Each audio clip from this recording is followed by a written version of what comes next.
And welcome back, everybody, to Double Down with Breslo, where we cover the world of, or I should say the business of sports betting.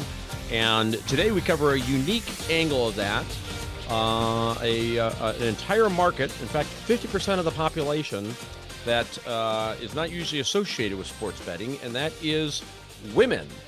But we have someone here who's going to take advantage of this market that has been ignored up until now. It is Val Martinez, and she is the founder of BettingLadies. BettingLadies. You can go to bettingladies.com to check out what she's been up to. Val, welcome to the program. Thank you. Thanks for having me. So my first question is, you're in Newport Beach, California. I went to university at Irvine and lived in Newport Beach for a few years, so I know it well. But you're not allowed to gamble in Newport Beach. So how the heck do you place? How do you place your bets? And be honest, because we know there's lots of ways to place your bets. So on this show, you must be open and honest. How are you placing your bets down there in Newport Beach? Absolutely. I mean, it's a loaded question with a complicated answer. I think the straightforward answer is that we did a partnership with bettors, and I can't place bets legally. BettingLadies is a licensed business, so we can't do what might happen in California, so we can't bet illegally. Therefore, I bet play money with bettors. That's what I do. And I regret every time I win and I didn't place real money. So that's, but I go to Vegas very, very often. So as soon as you cross the border, then it's, you can place bets. Yeah. And by the way, we should alert everyone that your accent is a Sicilian accent. Correct. We already talked about the fact that my grandparents are from there. I have no accent, though. They made sure not to teach my parents any Italian, because this is in the days when they wanted everyone to assimilate. But Sicily does have a strong history, probably, in gambling. Certainly, everyone associates it with the mafia, and the mafia is associated with gambling. So is there a connection there? I don't know. That's hard to say. Maybe it's in my blood. Who knows? I mean, of course, I don't have any association with mafia, but no, of course not. True. I wasn't insinuating. True. Oh, no, don't worry. I will say that, yes, Italy in general, I spent times also in England, and both countries have legal sports betting since, I can't remember. And therefore I grew up with kind of a normalization of sports betting in everyday life. And then when I moved to the US, what was surprising to me is that sports betting was, up and coming 5 years ago. I saw the industry developing, and it was fascinating to see sports betting blossoming in the US. Wait, how many years ago did you move here? 5. 5 years. And did you move direct from Sicily or somewhere else? No, from London, from the UK. Yes, I have a background in financial service industry, and I was working in London, and then I decided that my next step will be the US. And what about Sicily and Italy? Is sports betting there just as rampant as it is in most European countries? I would say so. It is, although I was reading that they banned sports betting advertising now, so let's see how it goes. But yes, it's a big source of income for the state and for the other sports books. So absolutely. Yeah, I've been hearing about some clampdowns in Europe, and I guess a lot of the companies are concerned about how it's going to affect their bottom line. A lot of pressures on the sports books in Europe. What can you tell us about that? Like, for instance, this ban on advertising. I think it's the problem with sports betting is there is a stigma with few problematic people put a stigma on the whole industry. The industry is fun. You can gamble responsibly, and you can have fun while you watch a game. The issue is that the regulator. We need to work with the regulator, all of us, to make sure that they understand that they shouldn't penalize everybody for just a few problematic people. Mm-hmm. Yeah, but in particular, the issue of advertising, I kind of personally struggle with that as far as how I feel about it, because I'm a big free market person.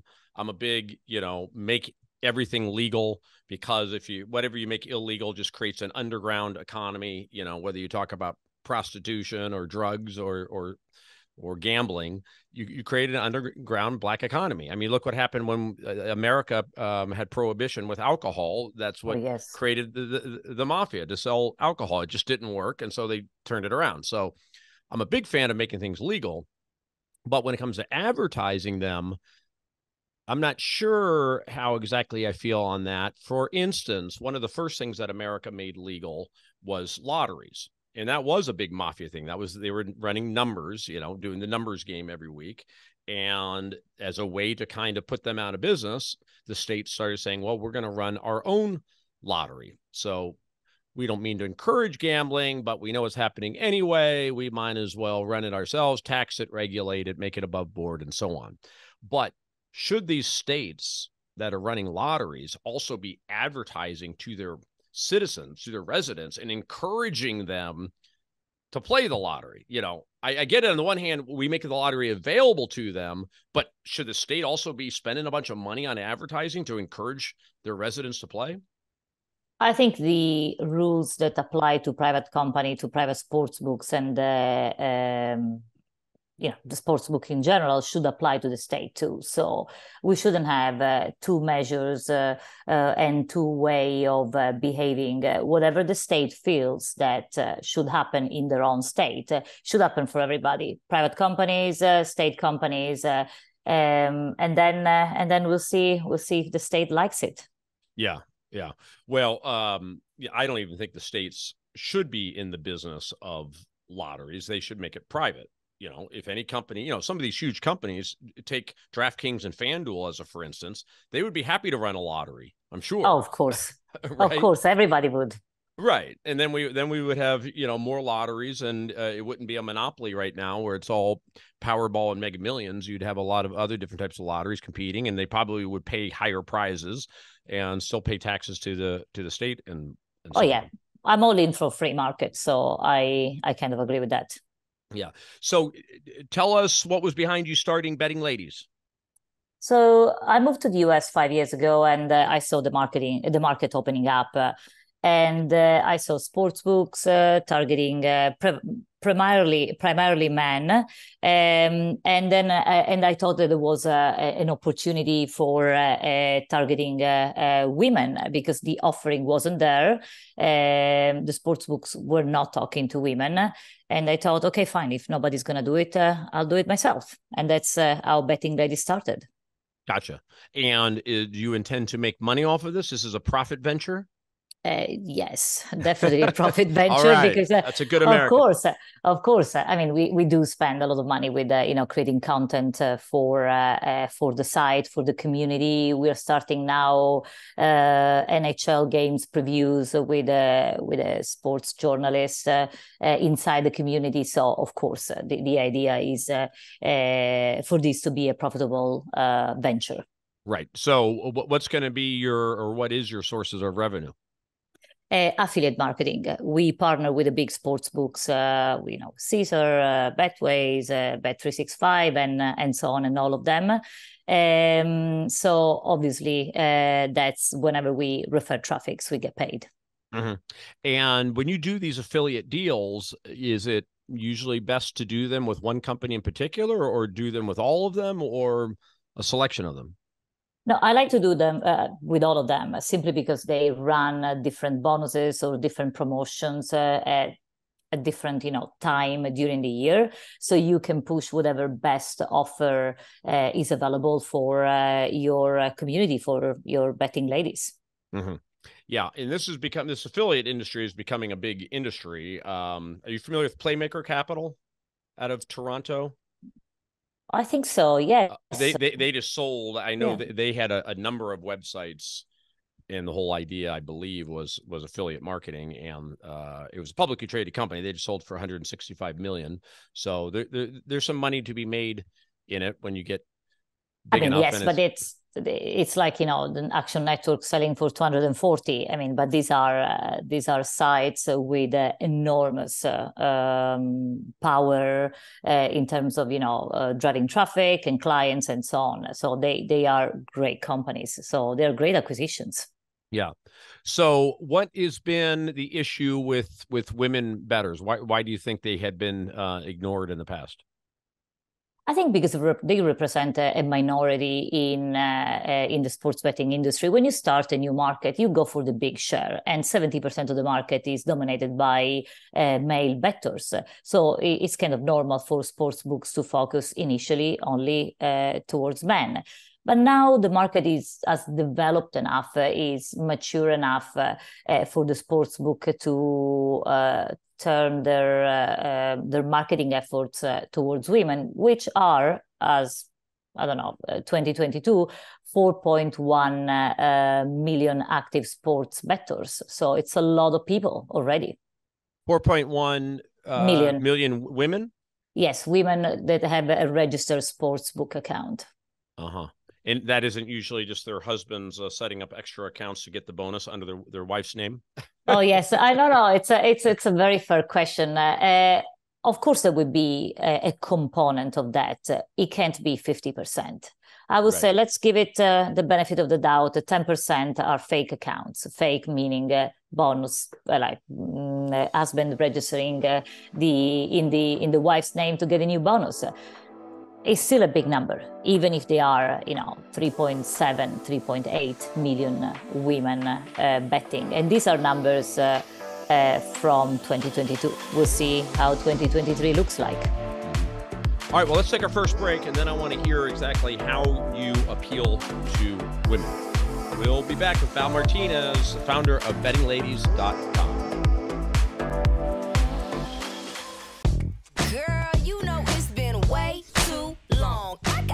Back in my zone. Hey. Hey. Hey. All right. Come on. 3, 2, 1. You know I'm feeling too good to be cooped up. Hey ladies, don't we look good? We came to have a good time. Baby, I'm feeling too good to be cooped up. Me and all of my girls, we gon' tear it up.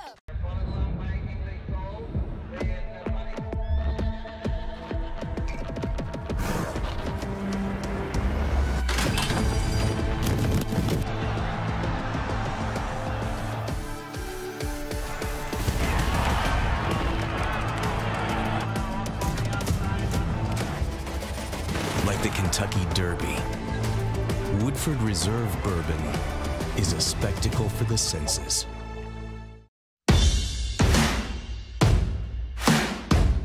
We give game day a whole new meaning.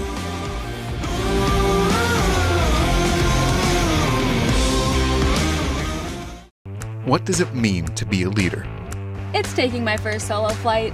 At the University of North Dakota, we lead our own way.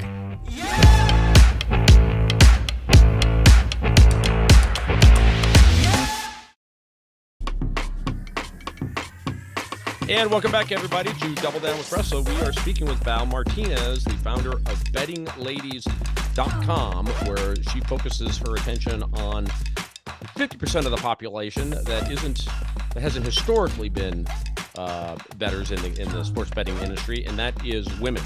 So there's tons of websites out there for women to get their information from, the same websites that men go to, right? So why would they go to your website as opposed to all the ones that are already out there that the men have been using?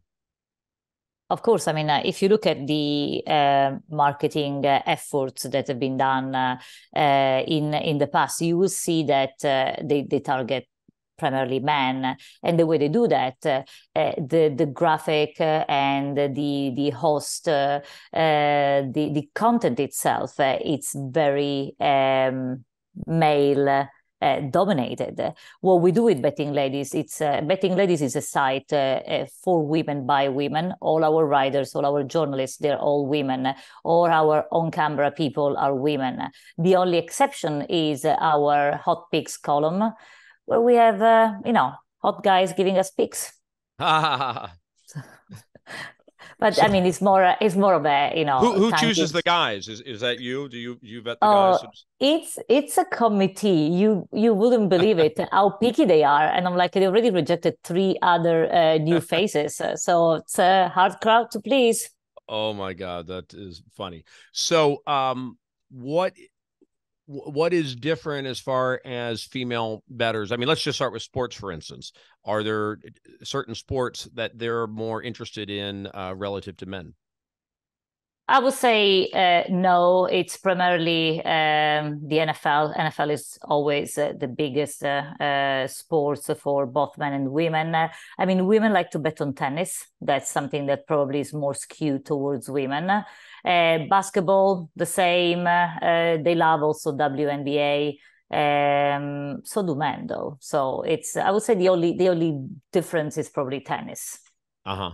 And then what about the approach to betting? I mean, again, the main things associated with betting for men, I think, is simply wanting to know information, sports information, the injury reports, and the trends and so on. Obviously, the odds that are being offered, the point spreads and so on, and then handicapper analysis and tips. Is there something different?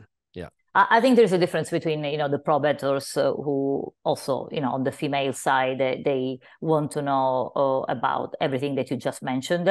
And then there is a part of our community that are people that are learning. And I think that's the key differentiator. Women want to feel safe when they're learning. So we created this community where you can join and learn without anyone judging you. You can learn at your own pace. You can take our courses. And that's probably the difference between, men and women. Women want to feel safe when they learn. Mm-hmm. And they don't want to feel judged by someone mansplaining them what the odds are. When it comes to gambling in general, putting sports betting aside, I think that women probably gamble roughly in the same percentages of men. If I just think about people playing slot machines, that tends to be more skewed toward women. A lot of the table games, blackjack, for instance, seems to be relatively even men and women, right? Yes, no, absolutely, you're right. But the difference, I would say, is that women are better bettors. We are statistically better at managing the bankroll. We win more because we don't do any, crazy parlays that get you nowhere. So we are more cautious in our bets, and we end up overall winning more. So follow us if you want to win. Well, don't tell your affiliates that. They might not be too happy to get your customers. They might be taking down the sports books. I know. But it's, we try to be fair to our betting ladies, trying to give them all the tools for them to win, quite frankly. Yeah, what I was going to say, I mean, on the one hand, you're encouraging people to gamble, and in general, gambling is a losing proposition. So how do you kind of reconcile that, where on the one hand, you're encouraging people to gamble, but on the other hand, gamble responsibly? Oh, yeah, absolutely. 100% gamble responsibly. And quite frankly, I mean, how fun it is to watch golf if you don't have a bet on it. I mean, I'm sorry. That's true I'm for not me on any sport now. Now that when gambling's out there, it's a lot more fun when you have money on it. Yes, I mean, if you watch a football game or a soccer game, they're fun to watch anyway. For me, with golf, I mean, it's I don't even watch it, but it's if I do, I need to place a bet. Well, I'll tell you, a good place to place bets on golf, especially in California, is Prize Picks. Are you familiar with them? Yes. Do you guys have a deal with them? No, we don't. We don't yet. Okay. Yeah, you definitely need to get a deal with those guys, especially since in California, they're one of your few options. But I think it was one of my first interviews on the show was somebody from Prize Picks, and that's how I learned about the site and put $100 in and got my $100 bonus. And I turned it into, like, what did it go? I had it up to a couple $1,000s pretty quickly betting just on golf. Oh, that's very interesting. I should try that. I mean, in California, I think you can also bet with fun duels on horses. So yes, that's the other.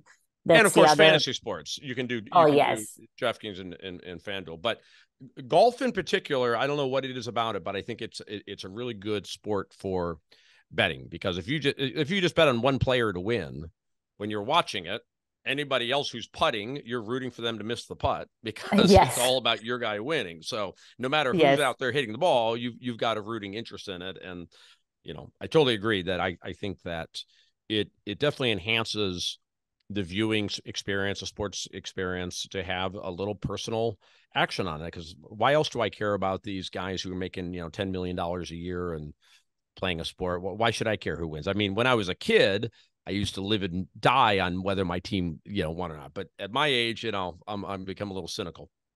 Of course, I mean, the skin in the game always help to have a better participation in the game. So yeah, absolutely. And it shouldn't take much, to our point about responsible gambling. Yeah, no, exactly. I mean, it's the point is to watch the game and hopefully win. Yeah. And if you lose, fine. So I see you guys are promoting Taylor Swift now on the website. Tell us what you're doing with Taylor Swift. Oh my gosh, how much do I love Taylor Swift? I can't. I just I was watching her latest shout out to Travis Kelce in the Latin America opening. So it was really fun to watch. I think it's great. I mean, Taylor is bringing a spotlight on the NFL. The Swifties are a powerful source of everything. They can really move the market. So it's great to see that there is an additional interest to watch at least the Chiefs. I don't know the other teams, but at least the Chiefs. Well, I'm just going to warn you, as a Swiftie myself, I don't see this relationship lasting very long. So you might want to be cautious about throwing too much weight behind this relationship. Oh, I hope you're wrong. I think we should place a bet on it. I would do well. I'll pick an over under on how long the relationship lasts. For sure, it's going to make it through the season, but I would say it's over within 3 months after the season. You want to make that the bet? Yeah. Okay. Fine. Let's do that. I think we should. All right. We'll have to figure out what we're gonna put on that. We're gonna reconvene. We're gonna reconvene in 3 months. Yeah. Okay. Sounds good. Yeah. Well, I looked into his background a little bit, and he definitely seems like a guy who doesn't stick with one lady for very long. That's my theory. I don't think he's a serious guy. That's my concern for my dear Taylor. Oh, that's terrible to hear. But I also think that he has been trained by enough women for now to be stable. So, those guys need a little bit of training. And then one girl is there at the right time. Yeah. It's like any celebrity, though. These guys are having women thrown at them constantly. And, I mean, if you're going to settle down with anyone, Taylor is a good choice. But, I don't know. I'm a little skeptical of it, but it is incredible, though, how much attention it's drawing to the NFL. I mean, the NFL is just absolutely loving this. I mean, it's just has been dropped in their lap. And, NFL, I'm sure, is always trying to expand with female viewers also. So especially young, I wouldn't picture Swifties to be big NFL fans. Let's put it that way. And out of nowhere, the NFL's gotten dropped on them a ton of young female fans.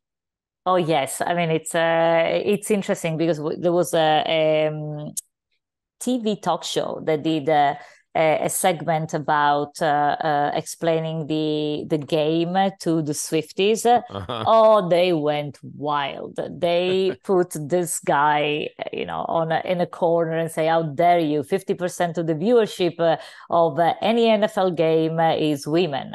So I don't know about that. I think Swifties do know the game. Maybe they don't know betting for sure. Like it's not that common, but the game, I think so. So we'll see. Yeah.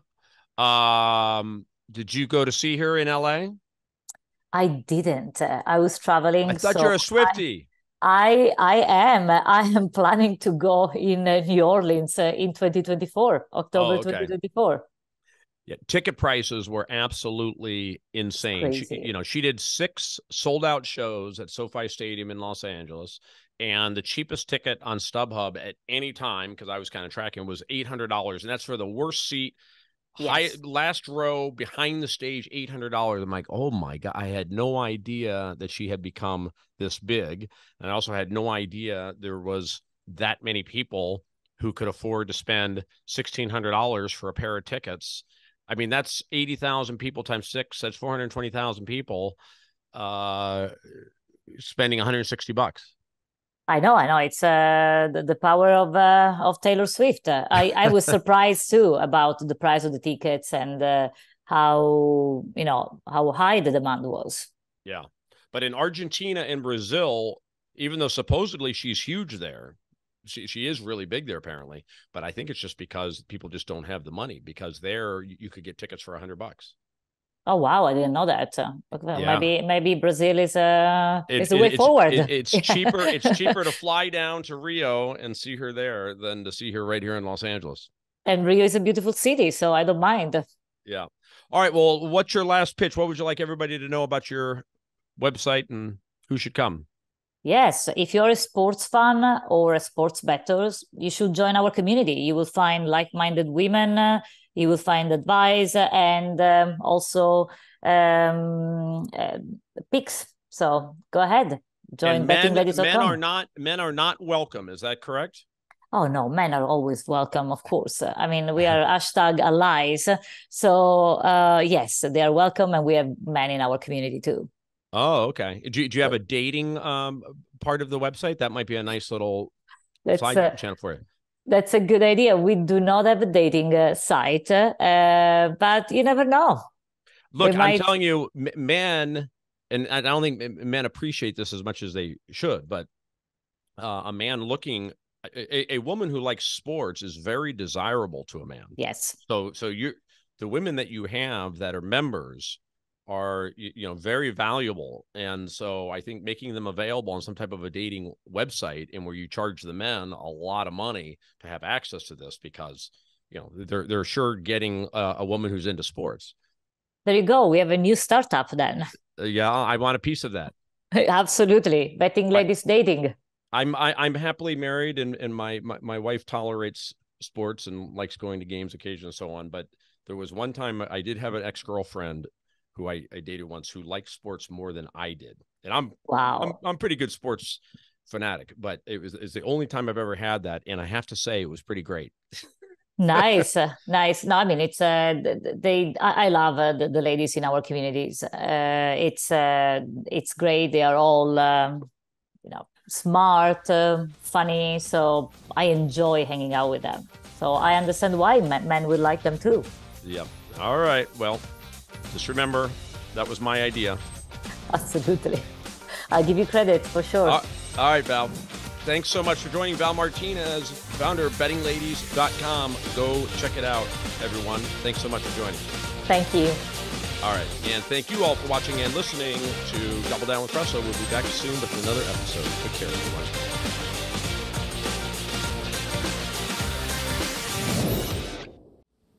I want you to smash that like button.